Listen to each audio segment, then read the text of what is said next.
is the best one to target ahead of FPL Gameweek 8? Well, I've put together the latest form and fixture charts to help us to target those key players. Help me get this one to 500 likes and subscribe to the channel. Let's get into it. Starting off with the form chart then, and there's some familiar faces right at the top. In third place, we have Aston Villa, who absolutely had the fixtures to succeed over the last 4 game weeks.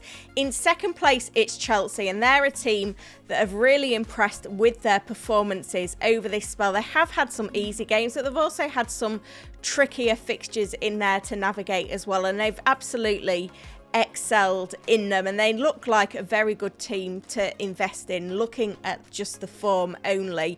Out in front though, it's Arsenal. Now you would imagine that they would do very well given the fact that they've just faced 2 promoted teams at home, but they also succeeded to impress us with trips to Spurs and Manchester City in the last 4 game weeks as well. So we need to really take note of the fact that Arsenal are fixture proof, and even though they're carrying a few injuries coming off this international break, we still want to remain invested.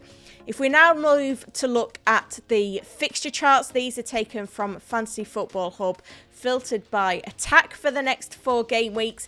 There are a few teams that I'm slightly concerned to see in the bottom half of this table. Teams we're quite highly invested in, like Arsenal, Aston Villa, Newcastle, Chelsea and Bournemouth, to be fair. Semenyo, a popular pick. These fixture charts suggest that it could be a tough spell of games for those sides. But let's have a look what's happening at the other end of the table. And in third place in the fixtures, and we are starting to see a little bit of contrast now with fixture ease. Nottingham Forest are in third place.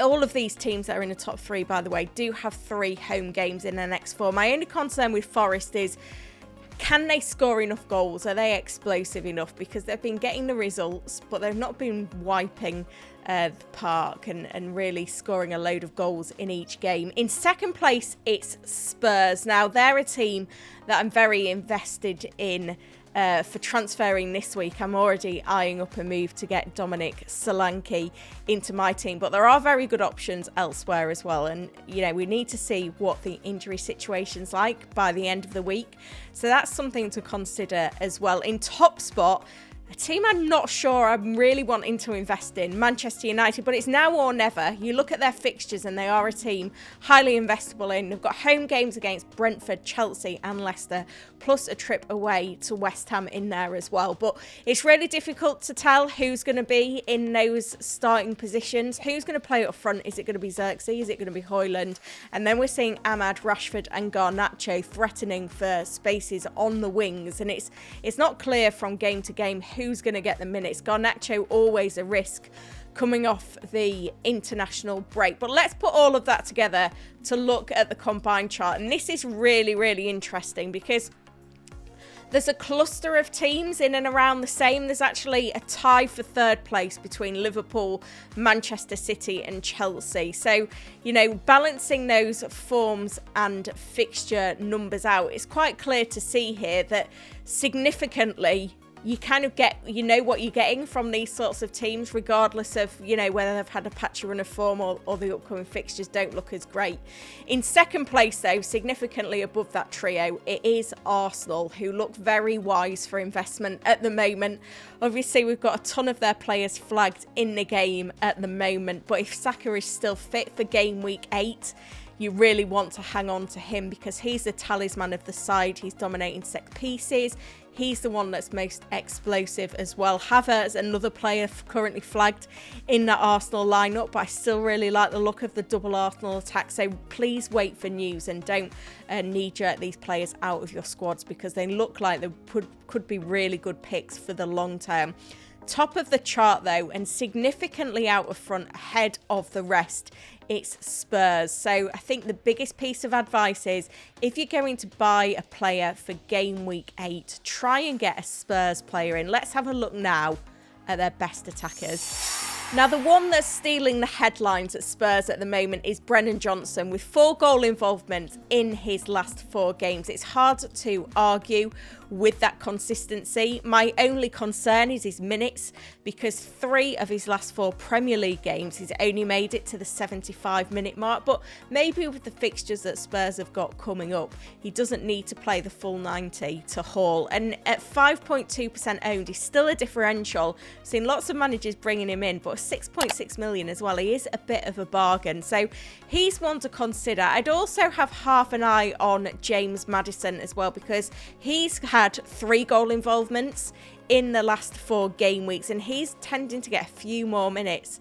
than Johnson, and he seems to be getting more advanced positions now as well.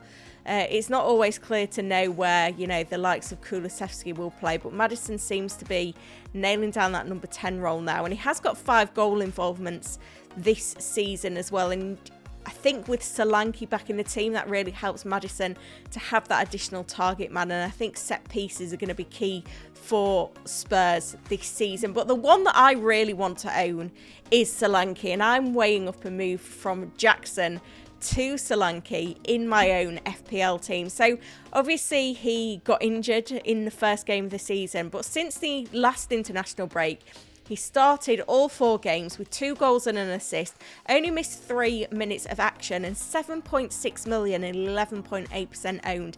He feels like a bargain. He's priced to be a Bournemouth striker this season, got the big move to Spurs, and I think he could make a mockery of his price tag. I was happy to buy him at the start of the season as a Bournemouth player. To have him as a Spurs player now, with this upcoming run of games, they've got West Ham at home, followed by Palace away, Villa at home, and Ipswich at home. I think that's a really nice run for Spurs. So I'm probably going to be doing this move of Solanke in this week, and the form versus fixture charts have only backed up that decision making. Get your eyes on the latest fixture charts from Fantasy Football Hub with a 7-day free trial using the link in the description to this video, and make sure you've hit the notify button for a very special press conference stream on Friday, where we're going to have all those important updates from Mikel Arteta on the availability of those Arsenal attackers. Thank you for watching.